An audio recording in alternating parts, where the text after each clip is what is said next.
Recentemente eu estava lendo o livro do Luiz Bassi, O Rei dos Dividendos. Esse aí que você está vendo na tela agora. E chegando no final do livro, ele dá ali um resumo em 10 conselhos básicos do que se resume a metodologia de investimentos do próprio Bassi. E eu achei muito interessante trazer um vídeo para vocês contando um pouquinho de como que ele pensa e como é que foi a metodologia de investimentos que trouxe ele até aqui. São 10 conselhos longos, então neste vídeo eu gostaria de contar os 5 primeiros conselhos que o Bassi deu no fim do seu livro, O Rei dos Dividendos. Mas antes de tudo, eu gostaria de fazer um comentário geral antes de entrar nos conselhos. O Bassi é um investidor de sucesso e isso não é dúvida para ninguém. Entretanto, o momento em que ele construiu a sua riqueza se difere muito do momento atual de mercado financeiro no Brasil. O Bassi, naquele momento, vivia num mercado muito ineficiente, onde, no mesmo livro, ele conta algumas histórias que fez ele multiplicar suas posições por algumas vezes, se utilizando de algumas falhas que o mercado lhe permitia naquele momento. Mas isso, em hipótese alguma, tira o mérito dele naquele momento, pois ninguém tinha as informações. Ele foi esperto, correu na frente dos seus adversários de negócios e se beneficiou. No meio do livro, que eu recomendo que você leia, tem várias histórias onde ele fez algumas operações para multiplicar as suas posições. E sempre eu vou falar multiplicar as posições, porque no Bassi, no meio da sua filosofia, ficou muito claro na mente dele que o que importava não era quanto de dinheiro ele tinha num ativo, mas sim quantos papéis ele carregava. Por exemplo, ele não fazia uma meta de ter R$1 milhão em uma ação, mas sim de ter 1 milhão de papéis daquele ativo. Dessa forma, ele calculava os seus potenciais dividendos futuros baseado na quantidade de papéis que ele tinha. Então, é uma metodologia muito diferente do que é vista hoje nos mercados. Antes de avançar aqui nos conselhos, eu gostaria de deixar claro que as coisas que deram certo no passado não necessariamente dará certo no presente. Vivemos em um mundo de investimentos totalmente diferente daquele que o Bassi começou. Inicialmente ele começa aqui falando o seguinte, eu anotei aqui no meu caderno as 5 primeiras dicas do Bassi, tá? Ele diz que invista somente em geração, circulação e distribuição de riqueza. Aborte a agiotagem, seja um investidor e não um especulador. O Bassi critica muito no meio do livro a questão do rentismo, né? Rentismo este que, se você acha que hoje no Brasil 1% ao mês é muito, comparado com o passado era pouco, com taxas de juros estratosféricas e uma inflação galopante naquele período. Então muitas pessoas preferiam ganhar 20, 15% ao ano do que arriscar receber 4% ao ano de dividendos. Lembre-se que o Bassi ele tem uma expectativa alinhada com o mercado. Ele não faz expectativas de rendimentos estratosféricos dos seus dividendos. Ele sempre cita algo em torno de 4 a 5% ao ano, que de fato é um consenso global de usufruto de patrimônio. Ele é bem lúcido nessa expectativa. Entretanto, ele acredita que ao entrar em bons projetos, ele irá multiplicar o seu patrimônio por algumas vezes, além desses 4% ao ano de dividendos. Então ele recomenda que você aborte esse desejo pelo 1%, esse desejo ardente para ser o melhor, ter a melhor carteira naquele ano em específico e ter essa mentalidade de investidor e não de especulador. E nunca opte pelo day trade e nunca entregue seus recursos para terceiros sem participar das decisões de investimentos. Day trade dispensa qualquer tipo de comentário. A Fundação Getúlio Vargas, por exemplo, já fez um artigo falando um pouco sobre isso, demonstrou a ineficiência do day trade. Então quem começa a fazer isso, de fato, está passando por cima de todos os argumentos científicos e de todos os grandes investidores. Não funciona. Eu não sei por que algumas pessoas ainda surgem com essas coisas na cabeça, né? Mas fazer o quê? E ele diz para você também, no fim aqui do primeiro conselho, nunca entregar os seus recursos para terceiros sem participar das decisões. Algo que eu acredito ser bem verdadeiro. Então ele faz uma crítica aqui de investimentos onde você, por exemplo, coloca seus recursos e o cara faz o que ele quer, sem te consultar previamente. Ele é um grande crítico dos fundos de investimentos. Quando você parte, por exemplo, para um fundo multimercado, né? O fundo, dentro da legislação, ele pode fazer várias coisas que você só irá saber com um atraso de informação, né? O gestor ele não vai te comunicar isso antes de agir. O Bassi deixa claro que ele é um grande crítico dos fundos de investimentos. Mas hoje nós temos também a gestão indexada, que você vai utilizar um fundo de investimento, entretanto, a indexação ela trata-se de fato, como o mesmo nome diz, de você estar ancorado em algo, está indexado, está preso em alguma metodologia. Logo, vamos supor, o índice de dividendo da Bolsa Brasileira. Ele tem o referido índice, ele tem o filtro de seleção das pagadoras de dividendos e a partir daquele filtro ele faz a composição do índice. Logo, entende que você fez parte ali da seleção. Afinal, se você determinou que aqueles pré-requisitos eram suficientes para você, faz sentido você estar inserido. Então, eu acredito que o Bassi, ele, nesta frase aqui, ele ir adaptando para a atualidade do mercado, ele faz uma crítica à gestão ativa dos investimentos, né?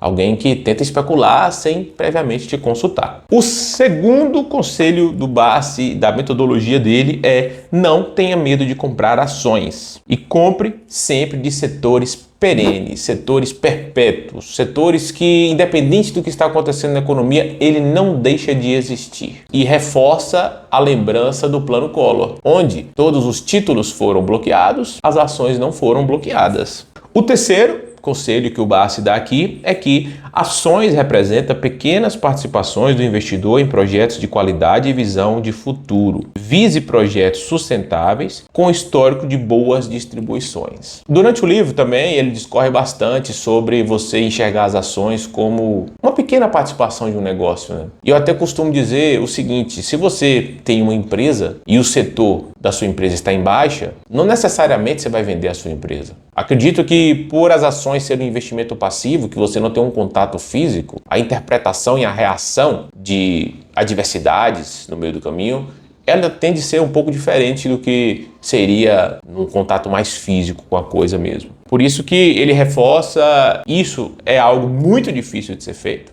Ele deixa claro que ele já infartou algumas vezes e ele até suspeitou do mercado colaborar com esse infarto. Ele falou no livro também que ele sofreu muito para entender isso, que não é uma tarefa fácil. Deixa claro. E lembrando que o Bassi é um investidor de mais de meio século aí de experiência, então não é qualquer coisa. Ele deixa claro que se você quiser ser um investidor vencedor no mercado de ações, você precisa ter essa visão clara de que você está comprando um pedacinho de um negócio e que se você acredita naquele negócio, você não pode pular do barco quando vier uma adversidade econômica. O Bassi, no meio do livro, ele se demonstra muito fiel às empresas que ele resolveu adquirir. Um fato legal que eu me recordo é que em um capítulo ele conta a história da Eternit, uma empresa que passou por grandes problemas. Ela sofreu a penalização por uma mudança na legislação e mesmo assim ele está lá até hoje.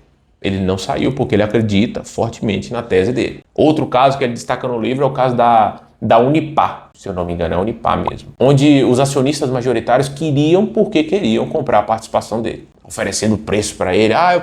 Você comprou por centavos, eu te pago R$10 na ação. Ele falou, não vendo. E ele insistiu e foi um dos cases de sucesso dele, né, que transformou milhões e milhões de reais. Ele tem a mentalidade de, olha, estou comprando um pedacinho do projeto. Então ele não olha para a cota, ele olha para o projeto. Mas ele destaca que isso não é fácil. Então, todo mundo quando começa acha que vai fazer isso, mas o difícil é você fazer isso na prática. Porque quando a gente fala, vou investir a longo prazo, 10 anos, parece que é fácil de passar, né? Mas 10 anos atrás foi 2015, provavelmente você nem investia ainda. E tanta coisa apareceu, tanta coisa aconteceu, foi um impeachment em 2016, foi pandemia em 2020, guerra aqui, guerra ali, invasão, enfim. Então, muitas coisas acontecem e isso pode tirar o seu foco.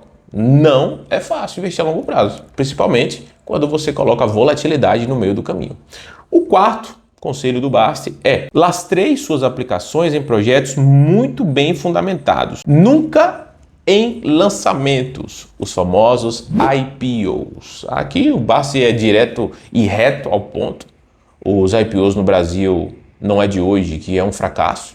Eu costumo dizer o seguinte, até tem um vídeo aqui no meu canal, o fracasso por trás dos IPOs, né? Eu fiz ali um vídeo bem legal para vocês. Mas o IPO no Brasil ele se transformou em uma ferramenta de transferência de riqueza da classe média para os super ricos, onde os super ricos vêm lá com um projeto mirabolante, todo bonitinho e tal, lança já vendendo esse projeto por um preço muito maior do que ele realmente vale. Deu certo o meu projeto, então vai valer lá não sei quantos bilhões de reais, eu estou te vendendo já por esses bilhões de reais. Então eles ficam antecipando o lucro para vender um sonho. Resultado é menos 99, é menos 98, menos 95, quase 80% dos IPOs desde 2021 para cá deram errado. Essa regra do Bassi é correta. Não entre em IPOs, a não ser, não podemos bater o martelo, né?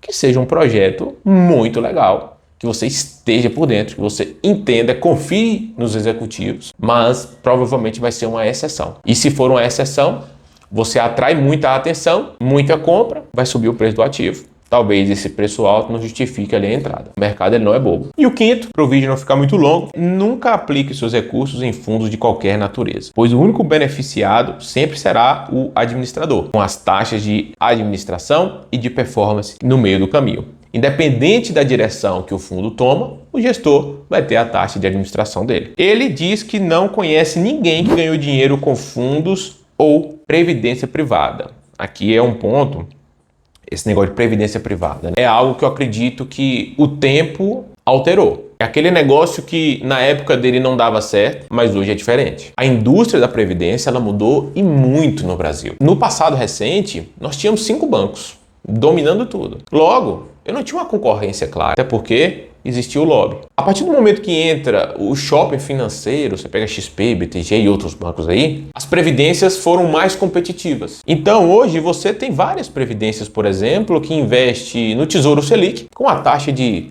0,3, ou de vez em quando você acha até uma taxa zero. Raramente, mas acha. E a previdência, ela não se resume só em construção de patrimônio. Ela também é uma ferramenta patrimonial. Nós temos 2 previdências. Nós temos a PGBL. Ela te dá um benefício tributário, onde, se você tem uma renda bruta tributável durante o ano, você pode investir até 12% dessa renda bruta tributável e você será restituído no ano que vem.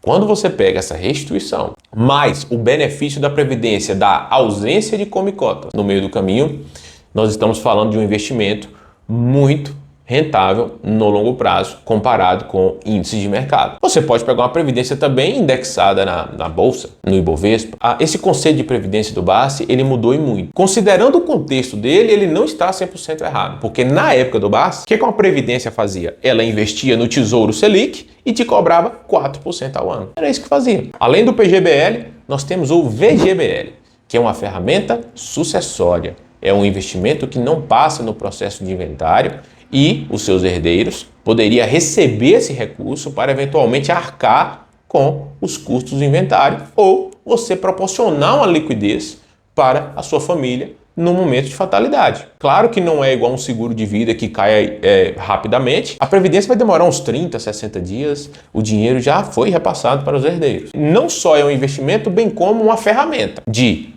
otimização tributária ou de planejamento sucessório, no caso do VGBL, tá certo? Agora, a respeito dos fundos, eu acredito que fundos de gestão ativa, que eu volto lá no conselho número 1, que ele fala para você sempre participar das decisões, ele fala que você não deveria colocar o seu dinheiro em um lugar que você não participa das decisões. Eu concordo. Os fundos de gestão ativa, principalmente de ações, estatisticamente não funcionam. Aqui na tela agora eu vou colocar um estudo da SPIV Scorecard que mostra que em 10 anos a maioria dos gestores de fundos não supera o seu respectivo índice. Evite fazer esse tipo de prática. Mas não se esqueça dos fundos indexados, que indiretamente você definiu quais são os pré-requisitos que você aceita alocar o seu recurso. Então, você participou ali do processo de decisão. E esta foi as 5 primeiras dicas que o Bassi deu para você utilizar um pouquinho da experiência dele na sua carteira de investimentos. Eu não vou me estender para as outras 5, porque ficaria muito longo. Se o vídeo for bem, eu pretendo gravar a segunda parte falando das 5 outras dicas que o Bassi dá para os investidores. E se você gostou desse conteúdo, não se esqueça de se inscrever neste canal, deixar o seu like e mandar para aquele amigo que está pensando em investir em ações. E além disso, no link da descrição tem a minha consultoria de investimentos. Que se você quiser investir com a minha ajuda, você pode preencher o formulário que eu irei entrar em contato com você.